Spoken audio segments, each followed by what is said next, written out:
조선업 경기가 나아져도 떠난 숙련공들이 돌아오지 않고 있습니다. 실태와 해법을 취재했습니다. 취객들을 택시에 태울지 말지를 놓고 기사들과 승객들 사이에 논란이 일고 있습니다. 기사들은 난동을 우려해 기피하는 경향이 늘고 있지만 승차 거부가 악용될 수 있다는 우려도 있습니다. 북구가 울산에서는 처음으로 지역 특산물을 활용한 수제 맥주를 생산하기로 했습니다. 로컬 맥주가 새로운 수익 창출 모델로 이어질지 주목됩니다.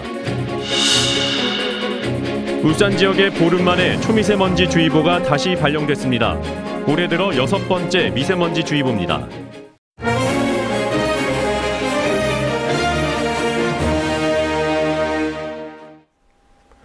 안녕하십니까. KBS 9시 울산 뉴스입니다. 울산시는 오늘 오후 1시를 기준으로 초미세먼지 주의보를 발령했습니다.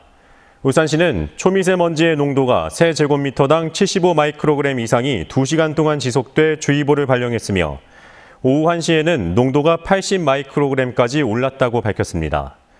울산에서 초미세먼지 주의보가 발령된 것은 올 들어 이번이 6번째며 지난 5일 이후 보름 만입니다. 조선업 경기가 조금씩 나아져 일자리는 느는데 정작 일할 사람은 없다는 소식 전해드렸는데요.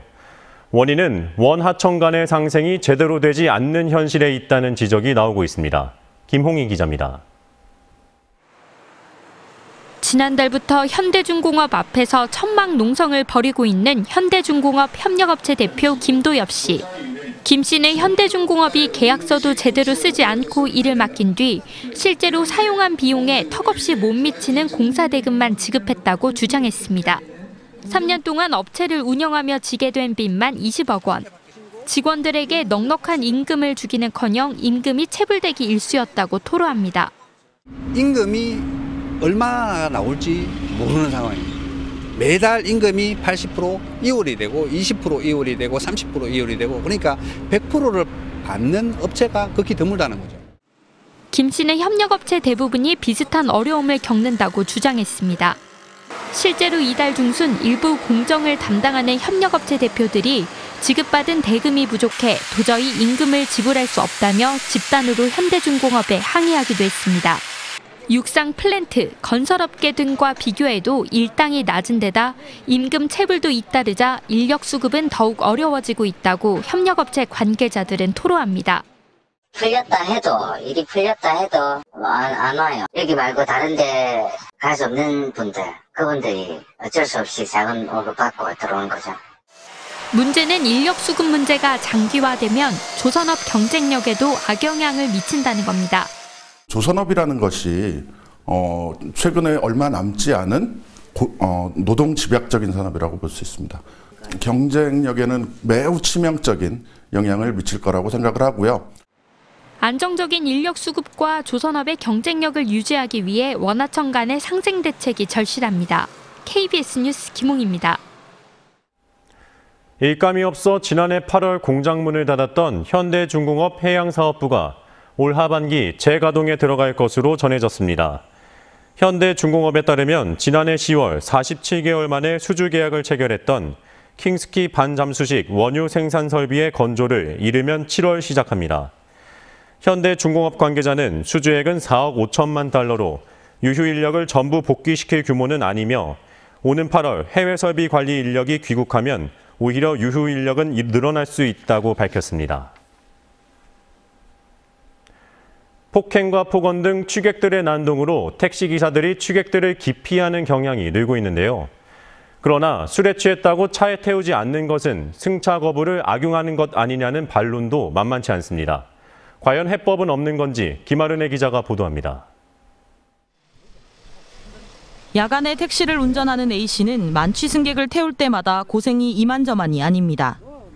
운전 도중 시비를 거는 건 다반사고 인사불성이 되면 경찰 지구대로 데려가느라 영업에 지장을 입는 경우도 허다합니다.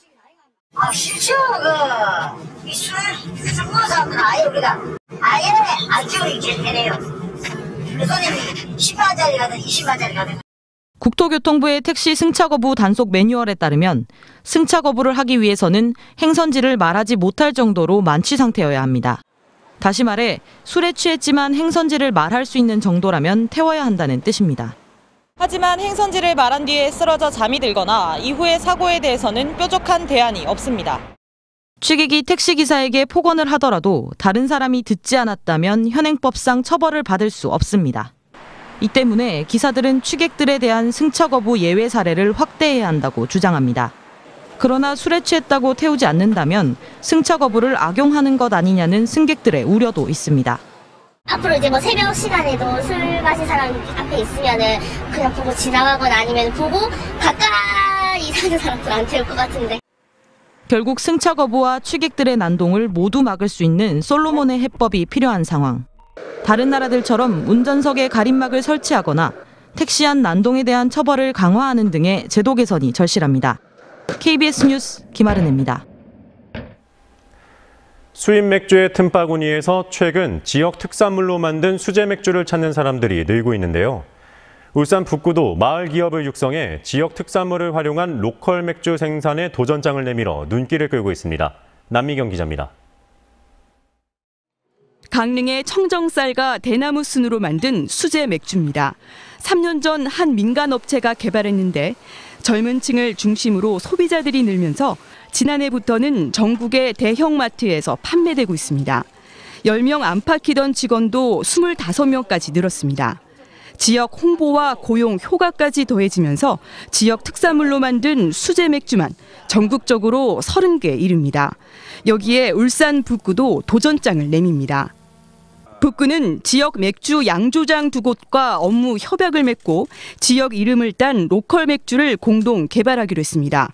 북구의 특산물인 미역과 부추 등을 활용해 새보리 또는 몽돌 맥주라는 상표를 만들겠다는 계획입니다. 이에 따라 북구는 맥주를 생산할 마을 기업을 육성하고 양조장은 창업에 필요한 기술을 가르치게 됩니다. 맥주는 어떤 거다? 맥주를 만드는 기본 과정이 어떻다? 이런 걸 교육하는 게 저희의 가장 큰 일인 것 같습니다. 북구는 이렇게 생산된 맥주를 쇠부리 축제와도 연계해 관광 상품으로 판매할 예정입니다. 수제 맥주 제조를 위한 마을 기업과 공동 양조장은 일자리 창출에도 기여할 것으로 기대됩니다. 수익 구조를 창출하는 게 목표고 연관해서 어떤 일자리 창출까지 같이 보는 겁니다. 그래서 지역 브랜드를 역시 개발하고 또 주민들이 많이 참여할 수 있는 특산물로 만들어질 로컬 맥주가 지역의 또 다른 수익 창출 모델로 이어질지 주목됩니다. KBS 뉴스 남미경입니다. 울산시가 자금의 역외 유출을 막고 지역 경제 활성화를 위해 올 하반기부터 300억 원 규모로 울산사랑 상품권을 발행합니다. 울산사랑 상품권은 모바일을 기반으로 한 전자상품권과 선물카드 등 2가지 형태로 울산 지역 내 업체에서 사용할 수 있으며 백화점이나 기업형 슈퍼마켓, 대형마트 등은 제외됩니다. 이에 앞서 행정안전부는 지난 1월 고용산업위기 지역에서 지역사랑 상품권을 발행하면 발행액의 4%를 지원하는 안을 확정했습니다. 과학기술 분야 정보 출연 연구기관인 한국화학연구원과 한국과학기술정보연구원이 울산 지역 유해 화학물질 사고 예방을 위해 융합 연구를 수행하기로 했습니다. 두 기관은 이에 따라 한국화학연구원의 화학물질 감지 센서 기술에 과학기술정보연구원의 빅데이터와 인공지능 기술을 접목해 울산 지역 유해 화학물질의 특성을 분석하는 등 유해 화학물질 사고 예방과 대응 플랫폼을 인공지능화할 계획입니다.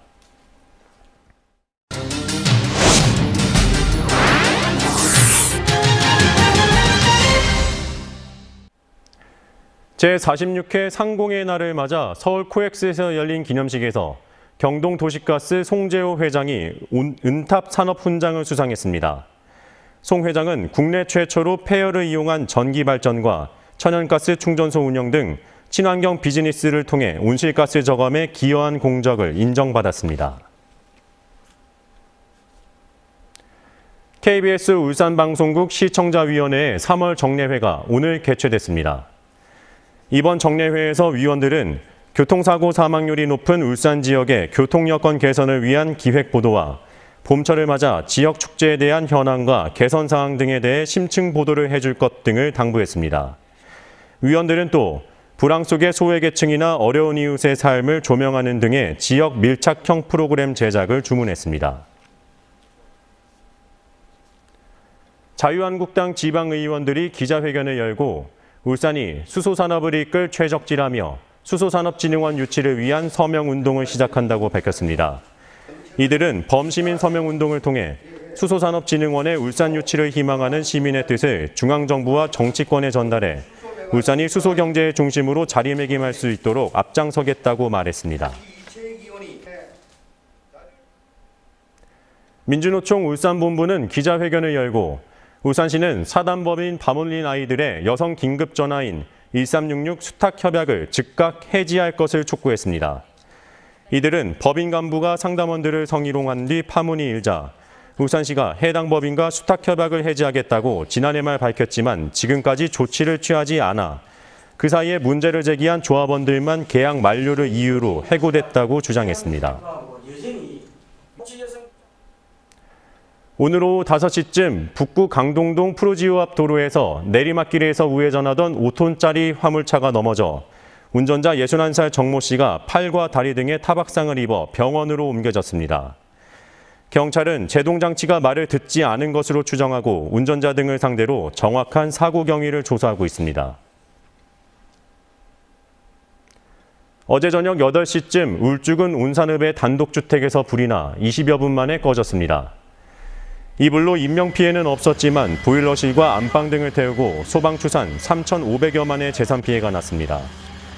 경찰과 소방당국은 화목 보일러에 연결된 연통이 과열돼 불이 난 것으로 추정하고 정확한 사고 경위를 파악하고 있습니다.